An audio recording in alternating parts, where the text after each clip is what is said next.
ಜೀವನದಲ್ಲಿ ಸೋಲಿಗಿಂತ ನಿಮ್ಮನ್ನು ನೀವು ನಂಬದೇ ಇರುವುದರಿಂದಲೇ ಹೆಚ್ಚು ಹಾನಿಯನ್ನು ಅನುಭವಿಸುತ್ತೀರಿ. ನಿಮ್ಮ ಮೇಲೆ ನಂಬಿಕೆ ಇದ್ದರೆ ಎಂಥ ಪರಾಭವವನ್ನಾದರೂ ಎದುರಿಸಬಹುದು. ಆದರೆ ನಿಮ್ಮ ಸಾಮರ್ಥ್ಯದ ಬಗ್ಗೆ ನಿಮಗೇ ಅನುಮಾನಗಳಿದ್ದರೆ ಯಾರೂ ಸಹಾಯ ಮಾಡಲಾರರು. ನೆನಪಿರಲಿ ಸ್ನೇಹಿತರೆ, ಎಲ್ಲವನ್ನು ಕಳೆದುಕೊಳ್ಳುತ್ತಿದ್ದೇನೆ ಎಂದು ನಿಮಗನಿಸಿದಾಗ ಒಂದು ಕ್ಷಣ ಮರವನ್ನು ನೆನಪಿಸಿಕೊಳ್ಳಿ.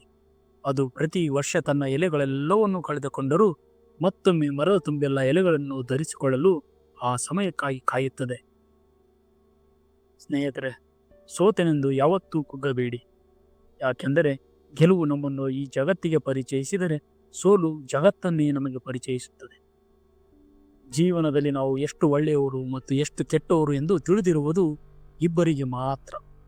ಒಂದು ಪರಮಾತ್ಮ, ಇನ್ನೊಂದು ಅಂತರಾತ್ಮ. ನಾವು ಸ್ನೇಹ ಮಾಡಬೇಕಾಗಿರೋದು ವ್ಯಕ್ತಿಯ ಜೊತೆಗಲ್ಲ, ವ್ಯಕ್ತಿತ್ವದ ಜೊತೆಗೆ. ಎಲ್ಲಿಯವರೆಗೆ ನಿಮ್ಮ ಅವಶ್ಯಕತೆ ಇದೆಯೋ ಅಲ್ಲಿಯವರೆಗೆ ಮಾತ್ರ ನಿಮಗೆ ಗೌರವ ಸನ್ಮಾನ ಇರುತ್ತದೆ. ನೆನಪಿರಲಿ ಸ್ನೇಹಿತರೆ, ನಾವು ಯಶಸ್ವಿಯಾಗಲು ಬೇರೆಯವರಿಗಿಂತ ಸ್ಮಾರ್ಟ್ ಆಗಿರುವ ಅಗತ್ಯವಿಲ್ಲ, ಆದರೆ ಬೇರೆಯವರಿಗಿಂತ ಶಿಸ್ತುಬದ್ಧ ಆಗಿದ್ದರೆ ಸಾಕು. ಜೀವನದಲ್ಲಿ ಅತ್ಯಮೂಲ್ಯವಾದುದು ನಮ್ಮ ಮನಸ್ಥಿತಿ. ನಾವು ದುಡಿಯುವುದು, ನಾವು ಬಯಸುವುದು, ಪಡೆಯುವುದು ಎಲ್ಲವೂ ಒಳ್ಳೆಯ ಮನಸ್ಥಿತಿಗಾಗಿ.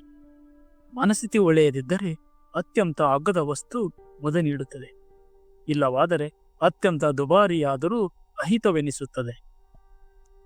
ನೆನಪಿರಲಿ ಸ್ನೇಹಿತರೆ, ಸೊಕ್ಕಿದವನು ಸೊರಗಲೇಬೇಕು, ಬೀಗಿದವನು ಬಾಗಲೇಬೇಕು, ಮೆರೆದವನು ಮಣ್ಣಾಗಲೇಬೇಕು, ಉರಿದವನು ಬೂದಿಯಾಗಲೇಬೇಕು.